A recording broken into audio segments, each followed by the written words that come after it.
Well, maybe that'll make a big difference, will it? Sound. That will make. Thanks, Camillo. Righto. There you go. I'll start all over again, will I? Friggin' button wasn't pushed down. I do apologise, folks. All right, so start at the top of the show. Shit, right, where did I begin? Hello to Sue, who was Aussie Sue, who was first in. Bloody cold, 9 degrees, I think 8 degrees in Brisbane tonight. I'm going through it much quickly than I did initially. Minus 12.5 was the coldest I saw this morning. I think it was from Armadale. Hello to everybody else who's floating around up there. We'll get past all the bullshit. I said hello to you all before without the microphone turned on, so hello to you all, and let's get back into it. All right, so Intel. I see a lot of you are talking about the trucks and associated other things that are floating around the countryside. That is one there from air. Now, that image was taken yesterday, I want to say, or yeah, it might have been today, but I'm pretty sure it was yesterday. So there have been a lot of movements, a lot of movements coming from America, particularly. Now, we have seen, and I'll try and flick up some photos. Here's a good one. Here's a photo, a bit of an encapsulation of what we have seen. We've seen an Osprey or a couple of them landing in what looks like suburbia. We've seen military on the streets in strange places. Trucks with active denial sound weapon systems. Now, if you do see that video, supposedly from Bakersfield in California, they definitely do have LRADs mounted on the roofs of those vehicles, and they are definitely traveling around suburbia. This is not something you would not ordinarily expect to see, nor with that photo on the right, which you may not be able to make out clearly, but that vehicle with the arrow pointing at it is actually a barbed wire layer. So they drive along and lay wire and other stuff to try and keep the baddies out. Now, yeah, okay, you don't usually see them on the road either, I would grant you. There is a bit of that. Now, on Saturday, I had a bit of carb trouble, so I had to take my car back up to the Sunshine Coast to the dealer I got it from. And I just want to say thank you to Cricks, marvellous folks that they are. They gave me a car. They didn't have to. They gave me a car so that I could get around while they fix this window issue of all bloody things. But anyway, Cricks did a great job. On the way up, saw about 20 vehicles. Military vehicles. Most of those, when I say most, I would say 15 to 18 of those were carrying weapons pods, easily identifiable if you know what you're looking at.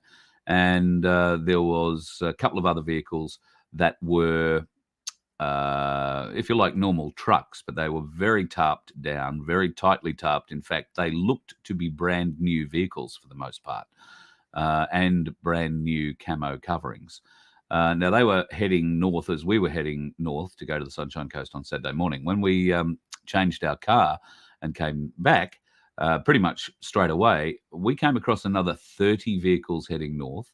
Now, in that spread out convoy, they weren't all traveling together, but in that spread out convoy, there were all sorts of different things, predominantly, once again, weapons pods. That was the vast majority of the vehicles. So think of a truck with a small container on the back of it, about half the size of a normal container, if you will.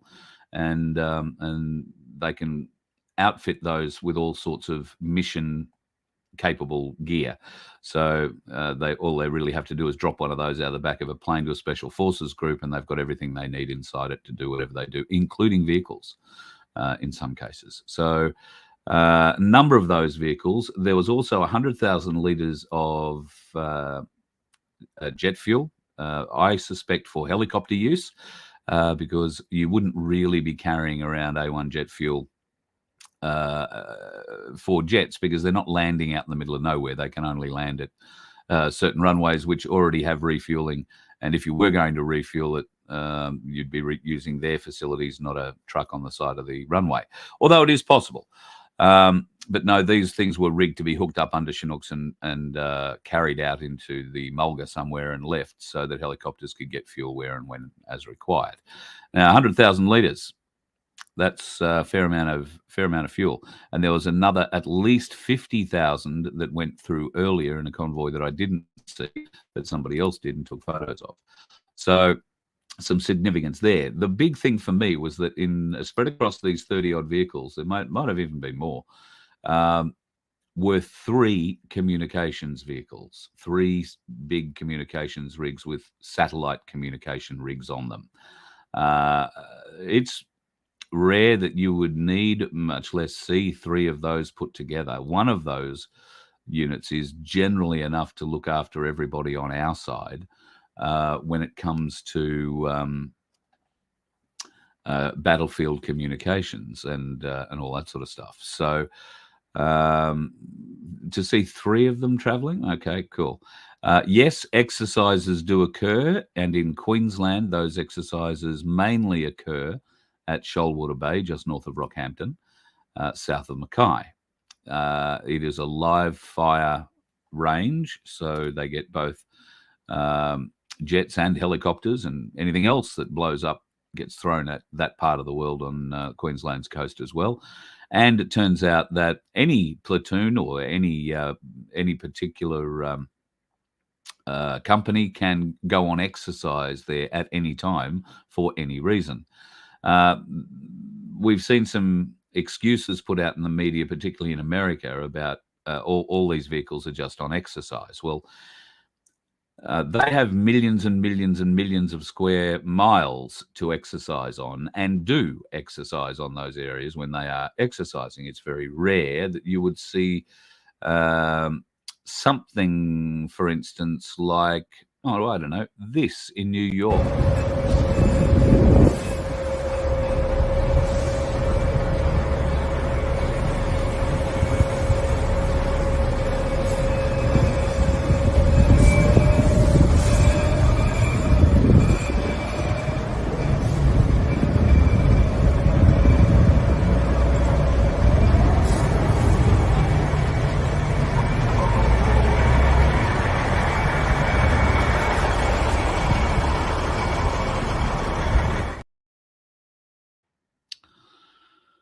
So pretty weird that you would see such things driving around the streets in New York, and you can see they're not paying too much attention to the traffic lights. They've got right of way or clear way to go wherever they want to go.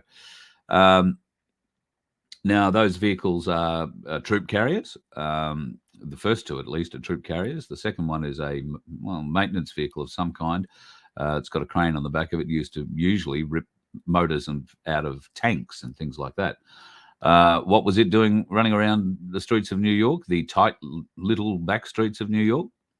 Anybody's guess. I didn't see any American markings on those vehicles at all. Just saying, just one thing. But maybe all is not as it seems.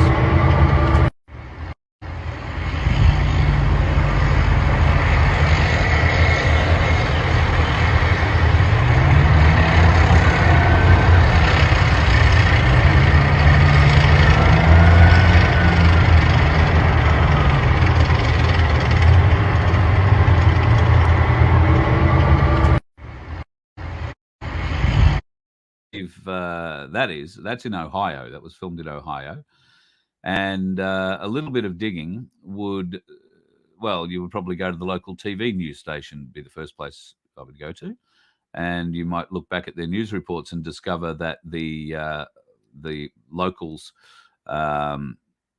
reserves, the Army Reserve, were moving bases. And there was a big news story done that they were going to be moving everything that was on one base a number of kilometres over to another base on the other side of town, for instance. And they were going to take a very defined route. There was a big news story done on it. So that's where that one comes from. Bring in the boys. I'll play that one because I want to try and save you a bit of angst and aggravation if I possibly can.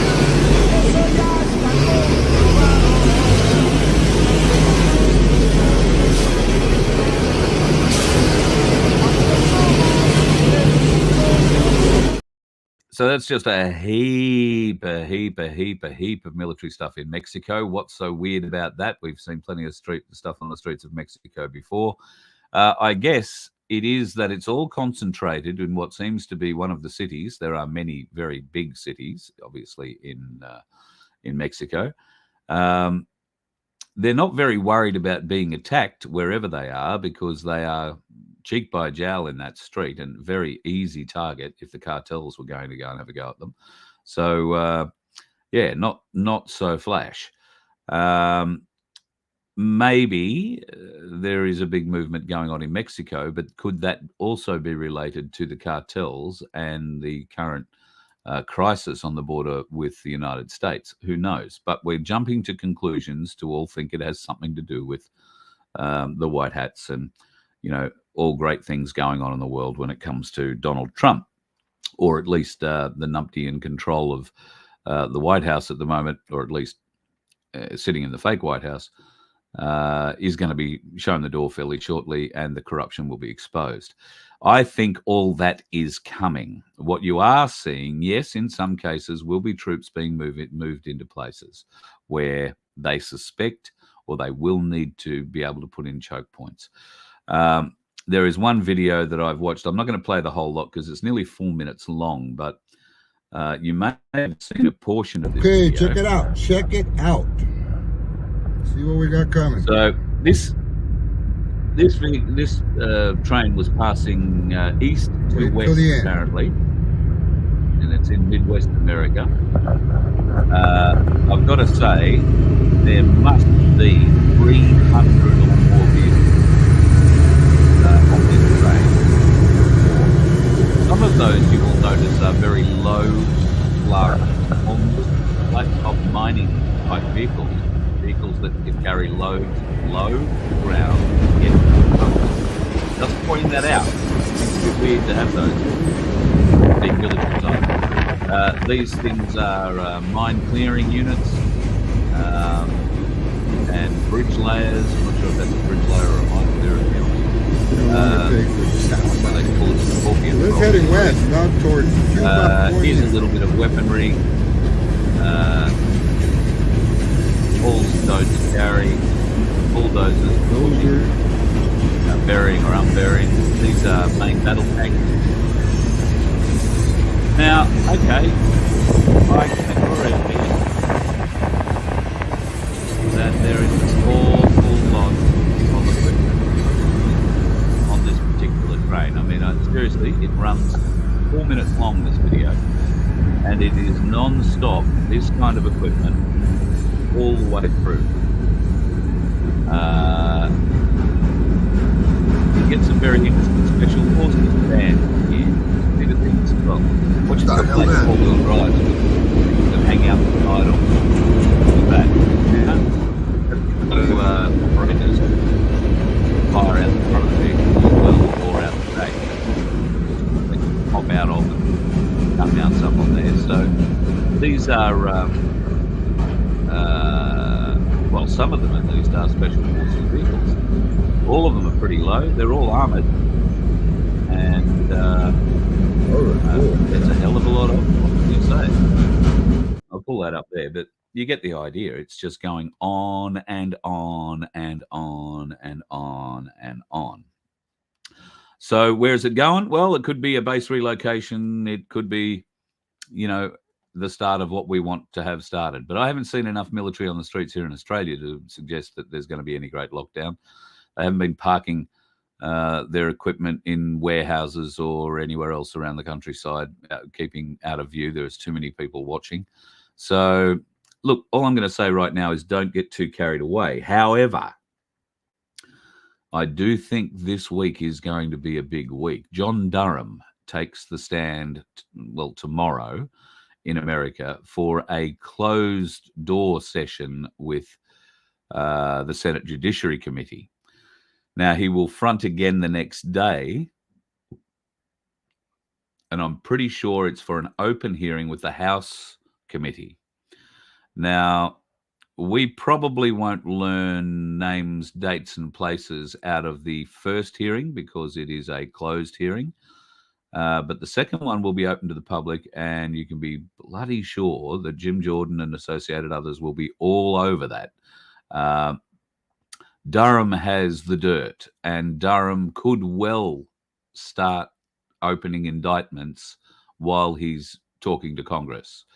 There are still a number of closed indictments yet to be served on many people, including Joe Biden, Kamala Harris, everybody in that administration, I suggest, and maybe a few others.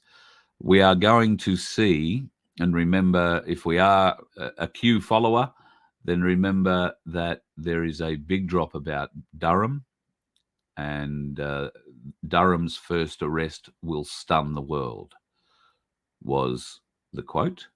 Durham's first arrest will stun the world. Now, we believe Durham's already been out arresting people, or at least his prosecutors have, and we believe some of those people have already been dealt with at various different tribunals. God willing, that's wonderful if that is the case. But this Durham report is either going to be the biggest fizzer or the biggest news so far of the year. And if it's played right, if it has, and I've read the Durham report now entirely, and the level of detail that they go into to expose the corruption, to expose the absolute wanton bias is staggering. Durham has caught everyone, absolutely everyone. It's amazing. And I will be blown away to see the results of that in, well, hopefully the coming days. But I suspect those results are going to be coming for maybe years ahead. Jack Dorsey's in a bit of trouble.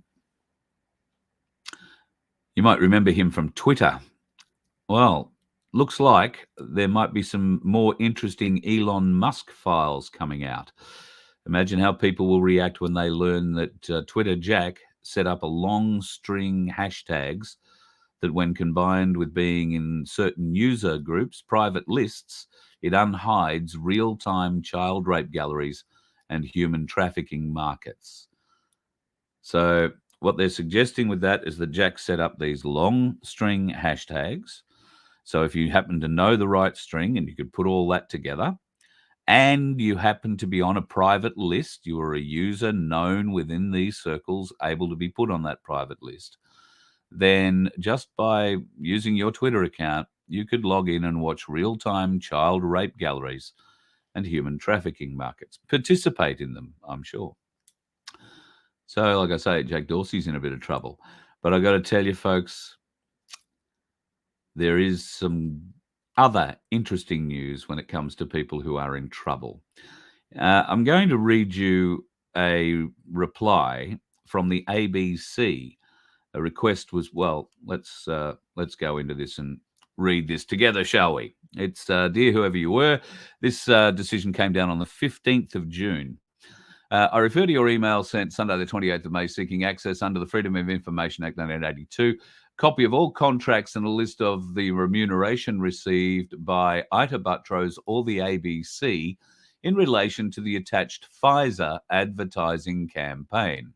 A decision on your request is due by that date. So they have replied, no documents were found to exist under those particular sections of the Act. Access is considered to be refused. Material taken into account. In making the decision, I have considered the scope of your request, the content, the documents requested, the FOI Act, the guidelines issued by the Office of the Australian Information Commissioner under the sections appropriate. Anyway, locating and identifying documents. The search for documents included approaching the ABC's chair's office and the company secretary team. I considered all reasonable steps were taken to identify and locate relevant documents that answer your request. I am satisfied that the searches conducted were thorough and all reasonable steps have been taken to locate the documents relevant to your request.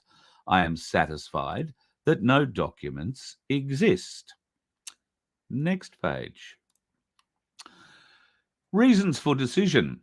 The documents requested relate to an arrangement Miss Ita Buttrose has independent of the ABC. The chair of the ABC board is a part-time role. As the advertising campaign is not related to that role or the ABC holds no documents about it. Let that sink in. What does that mean? The documents The ABC don't have any documents related to the advertising schedule on the ABC. Pfizer are running ads on the ABC and have been for some time. Instead, the Freedom of Information Officer at the ABC has decided to tell us where we best go and look. Ordinarily, they would never do such a thing. But this one has pointed us in the direction of Ida Buttrose herself taking or being the point person for this advertising campaign that's happening on our ABC. Now, most of you who work in sales-related areas would understand, particularly if you work in electronic sales, you work on commission.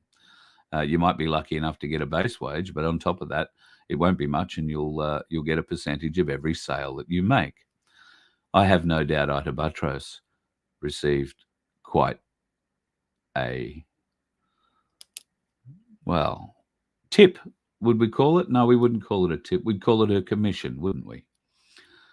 For brokering a deal to get the Pfizer ads on the ABC. Clearly no production required. She just turned up with it on a USB drive one day, I'm sure, or told somebody to download it from a secure facility, and voila, there is your commercial. How much was Ida Buttrose paid to get Pfizer all over the screens of our ABC and to tell us lies, to push the propaganda that Pfizer themselves were pushing, the lies that Pfizer themselves have been proven now to have been telling? In fact, more documents have been released in the last 48 hours or so, indicating that there are 5.6 million adverse events recorded so far just by Pfizer against their jibbity jab. 5.6 million worldwide. They range from, serious to terminal, and there are a lot of them that are terminal. Dr. Peter McCulloch came out, was asked in a session, I think, in front of Congress a couple of days ago about the latest death figures. And he cited the latest figures available in Australia through New South Wales.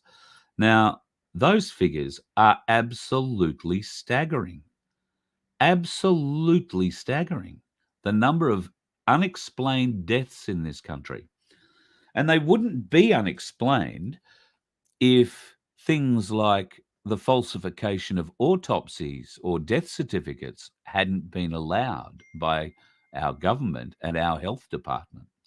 Our health department is so deeply corrupted and so deeply culpable for those sorts of actions and every other action that was put against us in the last 3 or 4 years. And it continues today. I know just a story I received today from a friend who told me that this person had been working wonderfully with the system, the health system. They are a nurse of 40 years standing, had taken 3 of the jabs willingly and then refused to take the 4th and was terminated on the spot. 40 years of nursing thrown out the door on the spot. 40 years of experience thrown out the door on the spot because she stood up for herself and said, I'm not having the 4th. I've seen what happens. Had enough. Well, the health system still says, fuck you. We are going to keep pushing the lie, and if you're going to be in our system, you are going to keep pushing the lie, whether you like it or not. God, I can't wait for the day we hang those bastards. I really can't. Speaking of people we might like to hang one day, you know who this bloke is? This is the bloke known as the architect of The Voice. He helped put The Voice together. I know that sounds very impressive, doesn't it? He helped put The Voice together. But the fact of the matter is, this guy's a bit of a wild card. His name is Thomas Mayo. He uses terms like pay the rent, for example. Now, how do we do that in a way that is transparent and actually sees reparations and compensation to Aboriginal and Torres Strait Islander people beyond what we would say and do at a rally, is his question. The Pay the Rent campaign wants homeowners to voluntarily pay a percentage of their income to Aboriginal elders without any government oversight or intervention. That's what Pay the Rent is. That's what this bloke wants to push with the yes vote, right? He is the architect of the yes vote. The power in the voice is that it creates the ability for First Nations to then go forth with coherent positions on how things should be, what legislation needs to be created, what legislation needs to be amended, what funding is needed and where, and, get this, and punish politicians that ignore our advice. Punish politicians who are going to follow the people's advice, you would hope, the people that elected those politicians. But oh no, this bloke, Mayo, says that the voice, once entrenched in our constitution, will be able to punish the politicians that ignore them. He also pointed out that unlike ATSIC, which was shut down because of its massive corruption, the voice couldn't be shut down because it would be enshrined in the Constitution, nor could it be voted out by the Australian people during elections. So how good's that? He's identified that they can't do to this what they did to ASIC. They shut ASIC down. You know, that was bad. Well, it was bad because the bastards running it were robbing us blind, and not just us, but their own people. They were shorting their own people, killing their own people. And greed. That's what ATSIC was. Hello, Jeff Clark, you bastard. And more. There are others. But anyway, this prick seems to think that, well, they can't shut ASIC down. That's a good thing. They can't shut the voice down. That's a good thing. It'll be enshrined in the Constitution. And of course, Jacinta Price has commented. She's pretty shocked about the revelations, and she wants people to understand that this kind of bloke represents the aggressive and the radical agenda behind the yes vote. It is there, the yes vote is there to destroy once and for all the myth that this massive change to our Constitution is a modest request. It is nothing like a modest request. It is nothing like it. Vote no. At all costs, vote no. Let me have a bit of a glance down, see what else I've got here tonight. There's been a couple of interesting, pardon me, a couple of interesting things have popped up. We started the show at 6:30, didn't we? So that would give us then about 5.5 hours until this prediction is meant to come true. So there has been a prediction out now for a week or so that California will undergo an earthquake on the 20th of June. It will be between 4.0 and 6.0, and they seem very confident of the dates. So if you happen to know anybody in Los Angeles, you might want to wake them up. Maybe not just yet. Right now, what's the current time? Just after 7, so it's just after 2 a.m. in the morning there at the moment. So give it another 4 hours, or at least 3.5. If you've got people in LA, you might want to ring them and tell them to go and stand in the bathroom or something, whatever you do in an earthquake. So that is the prediction for Los Angeles for today. It'll be a doozy if it comes off, and I think if it does come off, you will see financial banks, financial systems falling, and it could well be that all that military stuff we've been talking about really is being set up for this particular thing to happen. God, I hope so. Now, I want to share with you a story that I nearly vomited a coffee up over when I read this.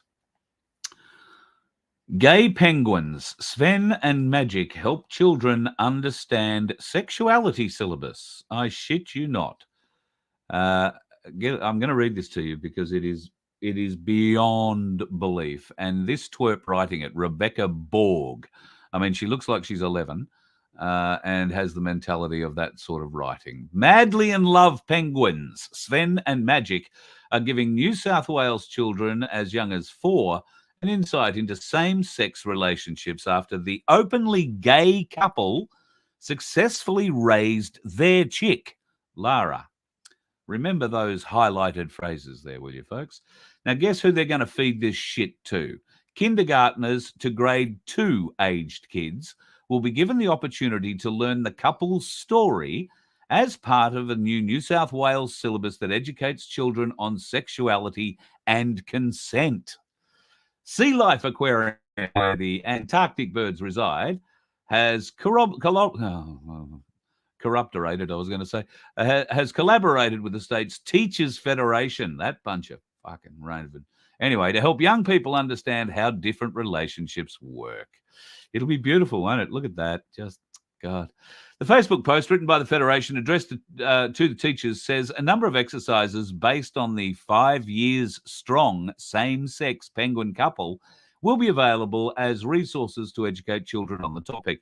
Members can access a unit of work about Sea Life Sydney Aquarium same-sex penguin couple, Sven and Magic, aligned with the New South Wales syllabus in the Knowledge Centre section of the members' portal. The unit of work can be used in its entirety, or learning activities can be used as standalone activities or part of your program. What do? Get a double-ended butt plug and go and try and catch yourself a penguin? I don't know. Sven and Magic haven't left each other's side since 2018, with the pair developing a strong bond over time. Anybody who knows anything at all about penguins know that penguins develop strong bonds with other penguins. They don't have to be male or female, but humans develop strong bonds and don't have to be gay. How many men do you know that have still got mates they grew up with, go out and have beers with, and, you know, look after the kids with on a regular basis? I can name plenty. Anyway, when the breeding season came around, listen to how they fell in love. This is beautiful. When the breeding season came around, their keepers didn't want the pair to feel left out. So, rather than give them a female to mate with, they taught them how to incubate a dummy egg after building their own nest out of pebbles. Oh, God, it's so sweet. The pair took such great care of the fake egg that their keepers allowed them to foster a real one to see if it would hatch. What the fuck happens in real life? Male penguins nurture eggs to hatching. Fuck me. God. Anyway, thanks to their teamwork and the endless love, the pair hatched a baby, and they've called it Svengic. Anyway, now it's known as Lara. He probably wanted a name change. Couldn't have a sex change. Could it have a feather change? I don't know. How's that work? Penguin supervisor at Sea Life Sydney Aquarium, Kiara Ponting, said Sven and Magic's story will help children better understand the syllabus as they can relate to animals. Right. So are you going to train the kids that 2 boys can be put together, they can have a baby thrown at them, and the baby will either die or not if they decide to look after it? You reckon you'd get the same results if you gave the baby to a couple of males? Humans, I mean. This is the most pathetic. Oh, God. If I was gay, I would vomit rainbows at these people at the moment, quite seriously. You are giving gay people a bad, bad, bad name. Gay fucking penguins that you trained. You trained. Oh, yeah. They bonded together. Of course they bonded together. You gave them a fucking toy to play with, you idiots. Fuck me. This is the kind of bullshit our newspapers report today. God almighty. It is absolutely beyond awful. Anyway, I'm going to finish up on something else that's just as beyond bloody awful, and it's happening in far north Queensland. Queensland Labor are handing back the Cohen Biosecurity Centre on Cape York. That's going back to the local Aborigines. It happens at the end of this month. It will not be replaced anywhere. So what, I hear you say? Well, the Cairns News have raised a big flag about this, and rightfully so. The local member up there, Cynthia Lee of the Yam Island, is never around. She is very difficult to get a hold of, and nobody can get any answers from her. Cynthia was pretty absent during some recent uprisings up north, and, well, generally not around to be asking questions of or getting answers from, which is a bit of a problem. Anyway, Cape York has a lot of issues, as we all know. There's alcoholism, there's drug abuse, poor nutrition. But what about biosecurity? The only biosecurity place that we have in this country, in the far north of our country, to try and protect our land, our agriculture, from anything that could be coming in from New Guinea, particularly from Indonesia, I guess. All of that's gone. We have no biosecurity in far north Queensland anymore. Now, this may or may not be a thing. I don't know much about biosecurity other than it's probably good that you have good biosecurity. If there is this, and there is obviously a centre up there, there's pictures of it, what have they been doing there in their little biosecure lab? You have to think, if you've not been to Cape York, it's a long way from anywhere. And if you were going to be working on anything dangerous, that would be the place to work on it. Because, well, if it didn't die the moment it got out of the petri dish, it might die in the 52-degree heat outside, or it might die when it got into some animal that couldn't host it or whatever. There is nothing very friendly about far north Queensland in the heat and all that. The people, absolutely magnificent. The scenery, absolutely stunning. But it has its trials and tribulations, wet and dry. Why are we getting rid of this biosecurity centre? Maybe it's just too old, but why is it not being replaced? We've got everything else. I know we have a lot of... I now know we have a lot of Border Force ships, and when I was in Cairns, I did a bit of a drive around the docks there, and there are a ton of them, like there were 10 or more, tied up or in various states of repair. Some getting new engines, some, one had a whole side ripped out of it. Meaning to, I think they were working on it, they didn't crash it. But I imagine there is a lot of area to cover, so that's why they have so many ships. We also have the Navy. We also have the Coast Watch aircraft covering our shores. So, in theory, nothing should get in. Why did we have that biosecurity lab there in far north Queensland? Very interested to find that out. Very interested to find that out.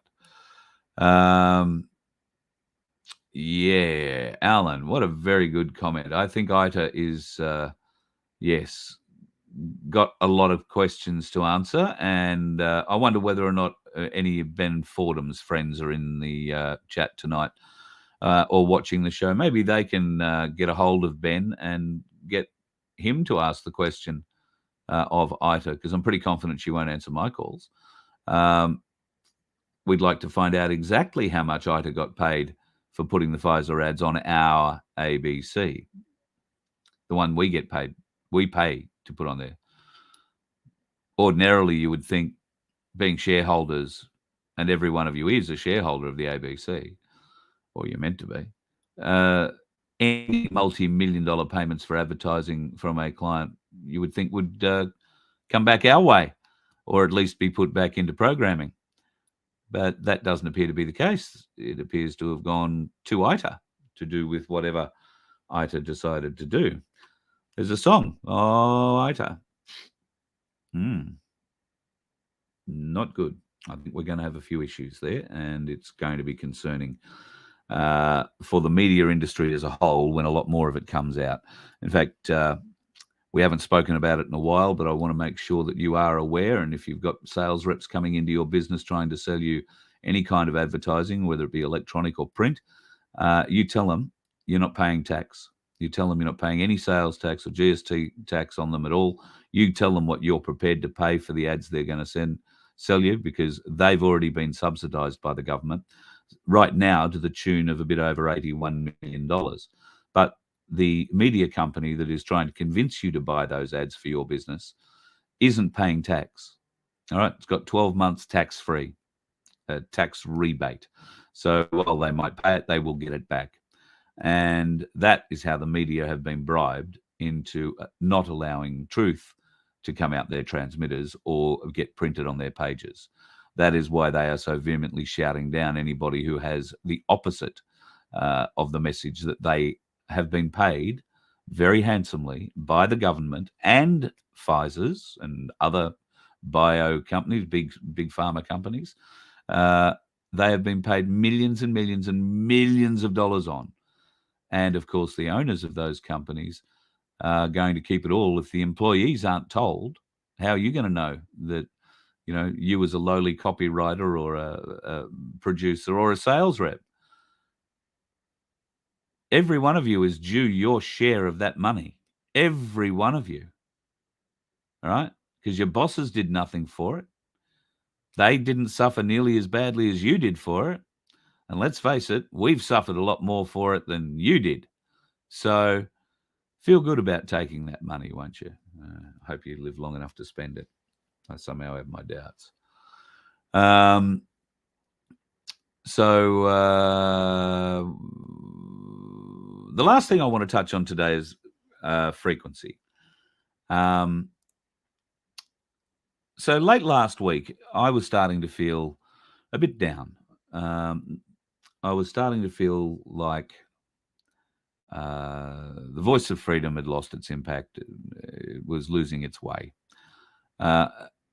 I think I was being affected by other things, extraneous things I really wasn't aware of. But I woke up yesterday morning and I felt a real shift in me, a real shift inside me, like my vibration had changed. And within a couple of hours, I started seeing messages coming through from one friend in particular down south who just posted something up about herself, about her frequency. And she has some way of measuring the sunlight frequency. And yesterday, we've seen a huge lift in the frequency of our sunlight. And it seems to be a constant change. It's gone from what was something that's been that way for years and years and years to now something much larger and shows no signs of fading. I'm wondering if that's what I'm feeling. So I'd be interested if anybody else feels that. I'm not what you'd call the most spiritually attuned person or into those sorts of feelings, but I definitely felt yesterday that there was a change. And today there has been great positivity in my world, can I just say. Had a great meeting. We've discussed some really good ideas for the Voice of Freedom going forward. We've discussed ways that we can fund that. And I'm feeling very, very positive about it. And the only reason that we are even having these conversations is because of you, because of the support that you've shown me. So thank you for that. We need that to continue for a little while yet, because we need to get a few things sorted so that we can take the Voice of Freedom up another level of frequency, another level of vibration. We want to bring more to you. We want to bring much more information, much more intel. But also we want to bring stories that benefit you, things you can learn from. Maybe it might be learning how to plant something. It might be learning how to build something. It could be learning how to present something. Nothing is off the table. And there is a great group of people now who want to get around the Voice of Freedom and help promote it. And I can't thank them enough for the support that they're getting in and showing me. At the end of the day, it's me they're backing, and I'm finding that hard to swallow. Never had people want to do that before, so it's humbling. So thank you to those people who've stepped up so far. We need more people to step up. So if you can help, if you do want to be a part of something that is much bigger, then I would love to talk to you, and I will tell you where we're going with it. And hopefully sooner rather than later, you will see some small changes beginning. But from those small changes, big things are coming. I can promise you, big things. And those big things, in part, will be part of you, because we can't do this without you. I've always done this show in mind of you, for you. It's about time, if I keep saying it is your voice, the voice of freedom is your voice, use it. Well, it's about time you were given a place and a way to use it. So that's what we're working on. Something like that will be a little something for everybody. If you can help, then please go to the website, vofhq.com. There is a donate button there. That's the easiest way to help us out with a few bucks. And we do need a bit of money coming in. There are certain large things that we need to purchase to get this thing happening. We have certain monies committed, which is great. We're a bit short.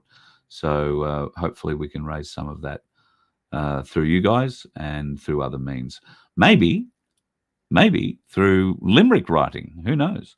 If you're any good at it, maybe if you're not any good at it, you can still have a go at it. We're running the limerick competition at the moment, where you can win a 10-ounce bar of silver, all thanks to Paul and the crew at Ainsley Bullion. And thanks to Cass and her crew at Freedom Financial Solutions, we have 3 runners-up prizes, and that'll be a 1-ounce silver coin each. Now, we're looking for limericks. Now, your limerick must include either Voice of Freedom, or VoF, Ainsley, or Ainsley Bullion, or Freedom Financial Solutions, or you can just call them FFS if you find that easier to rhyme. Now, entries are open until the 30th of June, so we've got 10 days left. We will judge those entries in the first week of July and announce a winner toward the end, or maybe in the first week of July, I think, because I hear from a little bird that Cass might be coming to Queensland, and we might then go into Ainsley Bullion's head office in Brisbane and announce the winners there with Paul. So that might be the second week of July. But we will get that happening, but only people who have entered. You've got to be a member, first of all. So that's easy. You can join at vofhq.com from as little as $1.25 a week, and that gets you in this draw. Well, it doesn't. It gets you halfway in the draw. The other half is writing a limerick.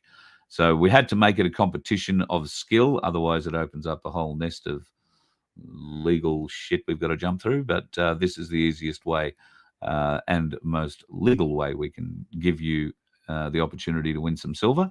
And hopefully there'll be a lot more of it in the not too distant future. If you would like to win this 10-ounce bar of silver, come up with a limerick. They are not that hard. I did have a couple that I prepared earlier. Ainsley Bullion will give a good rate if you're buying or selling some weight. Some silver or gold or that platinum billfold, Ainsley Bullion is best for you, mate. Control of your wealth is key. Invest wisely with advice and see. Be it silver or gold, you're bound to behold control of your wealth via Ainsley. I got really creative that day. What's this one? A city of face masks and heathens, coerced and berated by leaders. But the people fought back against the medical hacks and found strength in their voice of freedom. And there you go. That's the list on how you write a limerick. AABBA. That means the 2 front lines, AA lines, have got to rhyme. The 2 B lines have got to rhyme. And then the A has to rhyme back with the first 2 lines again. Limericks are not hard to write, folks. Have a bit of fun with it.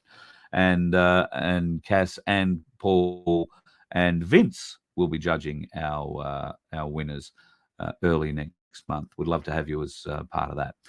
All right, folks, so I'm going to love you and leave you for tonight. I will tell you a little later on in the week, Bob is coming on. I don't know. Bob's got a cheer squad. I have received, I think, in the last 3 days, more emails about Bob than I have about troop movements. So I was just speaking to Bob earlier, and Bob will be on Friday night. We are going to have another chat about Antarctica. We're going to have another chat about UFOs and some of the things that he's seen in his flying around days with the New Zealand Air Force. And boy, has Bob seen a lot. So look forward to that. That's coming up on Friday night. Tomorrow. Now, I'm catching up with an old pirate tomorrow. Might be able to get him on for the show if he's up for a chat. I would point out to you folks, if you have the opportunity, please go to our website, vofhq.com, and have a look at the log of claims. If you haven't already done so, we are looking for your feedback on that. Now, the log of claims is something that John's prepared. It's something to give the freedom movement a direction. If we can all agree to the points in the log of claims, then that gives us a direction to move forward on. Now, conspicuous in their absence of talking about the log of claims have been a number of these alt media types in this country. I find that a little bit concerning because this is designed to bring us all together. Very sad that it hasn't been able to happen that way. But then when you see stories like what happened yesterday with a gentleman from the oh God, it's just gone straight. Infected Blood Group, I beg your pardon. Charles from the Infected Blood Group reached out to Dave Onegs and apparently has been trying to reach out to Dave Onegs for a while. And Dave was too busy surfing or doing other good things to bother talking to him, and eventually told him in no uncertain terms, pretty much to fuck off. Charles did a video of that and put that up yesterday. And I see at some point today Onegs has replied. I really don't follow Dave Onegs at all. I really don't care what he does. As far as I'm concerned, he's taken money from people and bought jet skis with it. And that's why the surf's so good. He likes to go jet skiing. He likes to go surfing. And the only reason or time he has for we the people is when there is no surf, when he doesn't have anything better to do, or he feels like he's got to try and top up his cash coming in from the paywall. So I don't know. If I was one of those people who'd already signed up for the paywall, I'd be looking to take my money back off it. You can't go treating people like Charles like that. I did reach out and said I would have Charles on the show tonight, but I haven't heard back from him. So I hesitate to say that he's doing to me what Onegs did to him. But anyway, I'll keep reaching out. I know a few people from my side have, so the door is open here. And if they want to come on and have a bit of a chat about the Infected Blood Group, then I'm more than happy to talk about that. If you're unaware of what the Infected Blood Group is, it's a support group, been going for decades, based around people who were given AIDS or Hep C from blood transfers. Through no fault of their own, they picked up infected blood and changed their lives forever. Now, it's a point that raises itself again right now, particularly for me, because we've heard so much information about the jibbity jab and that the AIDS virus is inside that. It is part of the mix. So there might be a number of people who've gone out on the back of hearing that news and had STD tests done and discovered that they are now HIV positive. And that would be because of the jibbity jab, no other reason. So the Infected Blood Group is a support group designed to help those who are dealing with the effects of gaining infected blood that changes their life, in some cases shortens it. Although now, of course, AIDS is not a death sentence like it once was. I lost a cousin to AIDS. One of my cousins passed away back in the mid-'80s, and it was an awful death. His liver and kidneys blew up. His whole immune system shut down. Yeah, it was pretty awful. I also happen to know she's a bit older now, but the story I'll tell you is about a 4-year-old girl who was at kinder and she fell over, scun her knee and was bleeding. One of her teachers came up and was obviously going to help her and clean her up a little bit. And this little girl took charge. She knew that there was something wrong with her blood. This little girl has Hep C, had it from birth, and well, more or less from birth, and she's been brought up with it. So her parents have drummed into her, that her blood is different. But that little 4-year-old had to explain to a kindergarten or daycare teacher that she couldn't help her, that it was okay. Could she just go and get some napkins and some Band-Aids, and that she'd look after it herself? So the support group deals with families like that, and I think they need all the support and help they can get. Charles does seem to believe that the government have been withholding funds due to these people that have been awarded to them. The government are withholding them. Isn't that always the way? The government likes to withhold money, particularly if it thinks the people they're going to give it to are going to pass away anytime in the, well, it doesn't have to be near future, near to middle term future they'd be happy with.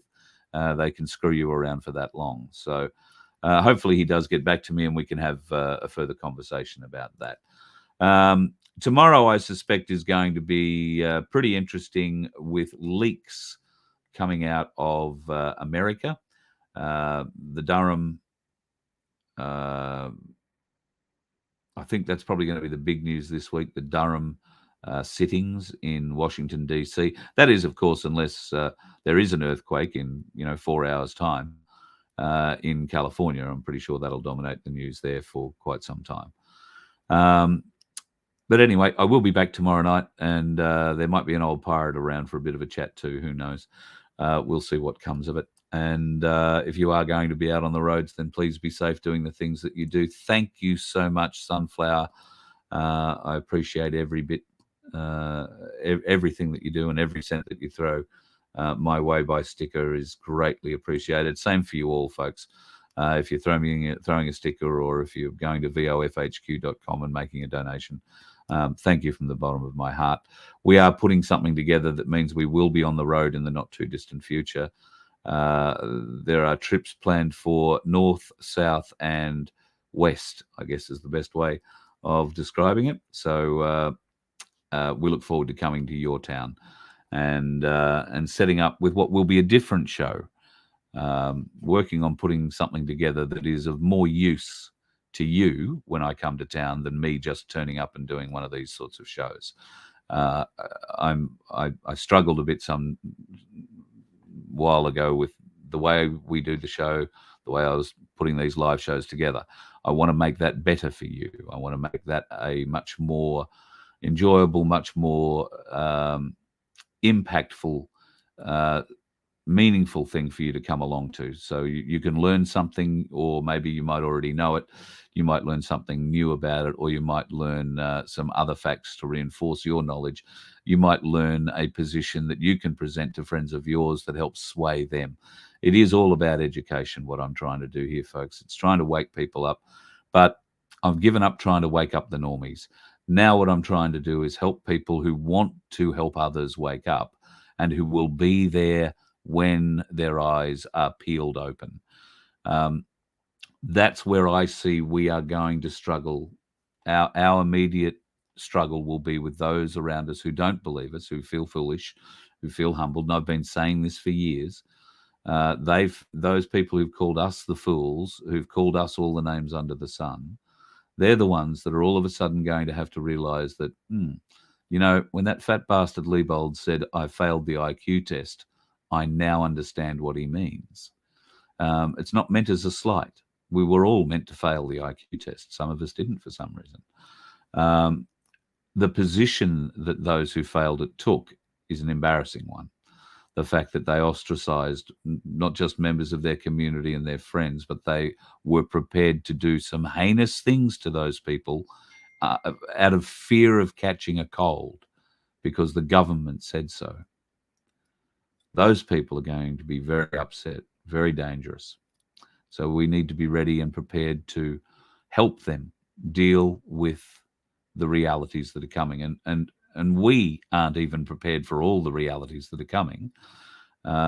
We've talked before about us being all reading the same book, but we're all on different pages. And hopefully, since the first time you heard me say that, you're a few more pages up toward the end, and I hopefully am a few more pages closer to the end, but nobody can see the end of the book yet.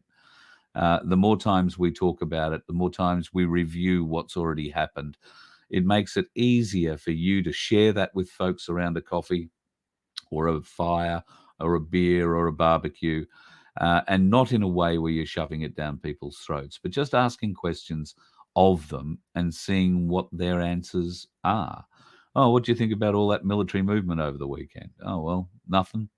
I saw it on the news. They said they were moving from base to base. Okay, well, you've got to accept that at face value.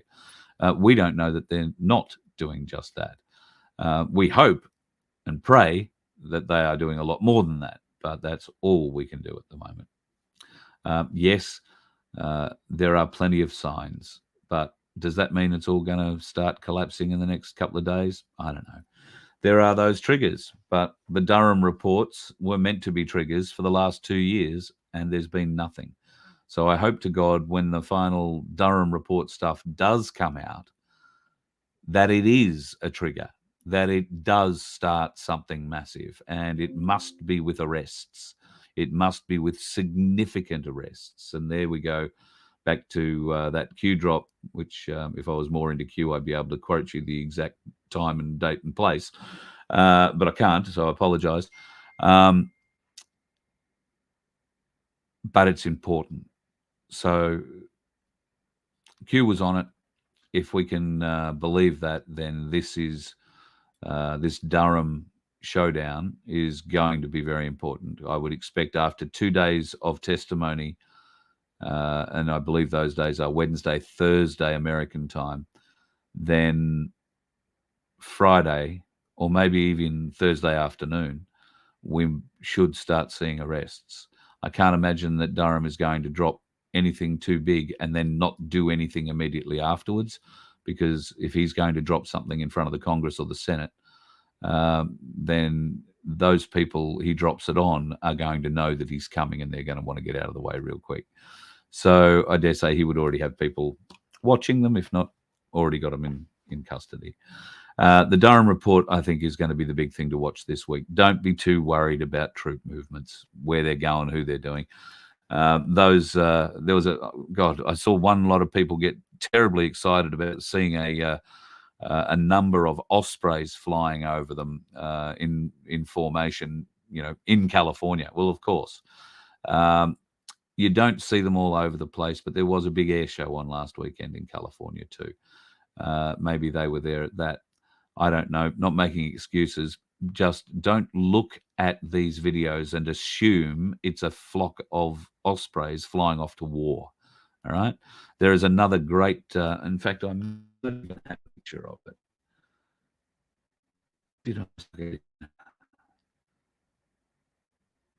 I don't think I did, because I found it just so incredulous. There was must be a still picture. Give me a second. I'll see if I can find it. There is a still picture somewhere I have of another trainload of arms. Now, this is purported to be American vehicles lined up on a train siding, waiting to be shuffled off, over to California for some reason. They're not American vehicles. They're German vehicles. It's in a German forest.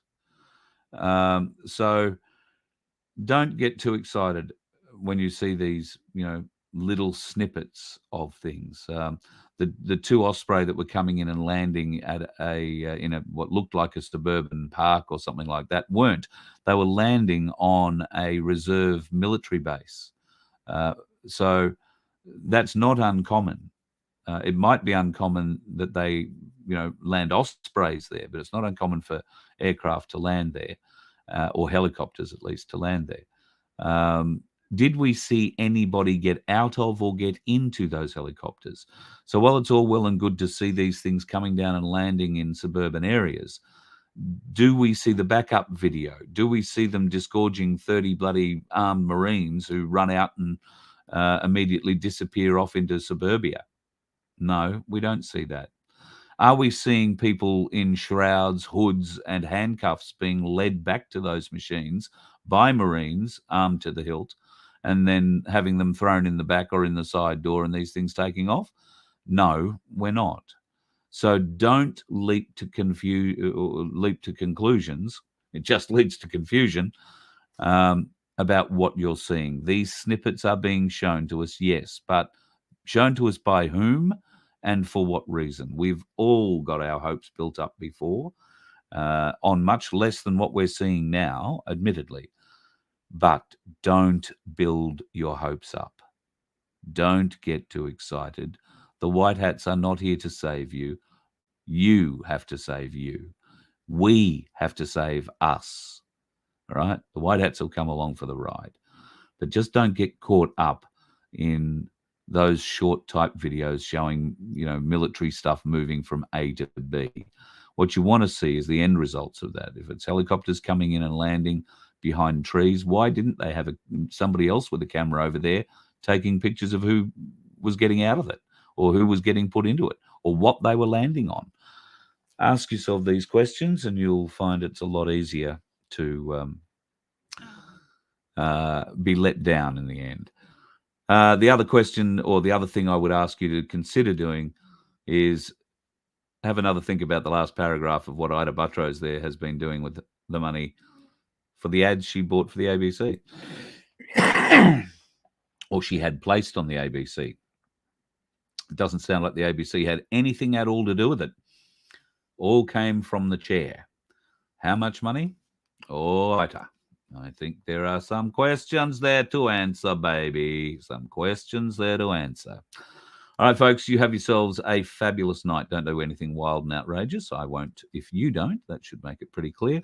And tomorrow night, same time, same place. Be safe on the roads. Watch out for the dickheads. I saw a couple of them out there today. Dodge, too. You let one ant stand up to us, then they all might stand up. Those puny little ants outnumber us 100 to 1. And if they ever figure that out, there goes our way of life. It's not about food. It's about keeping those ants in line. That's why we're going back. Does anybody else want to stay? Let's ride!